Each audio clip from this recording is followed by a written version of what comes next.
قل يا أيها الكافرون لا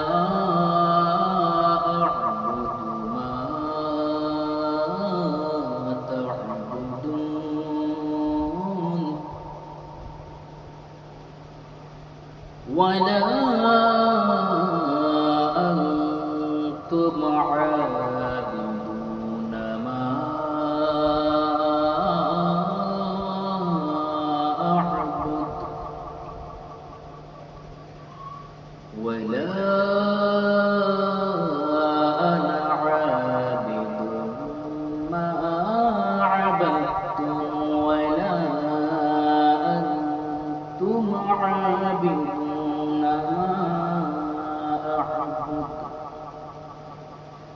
لكم دينكم ولي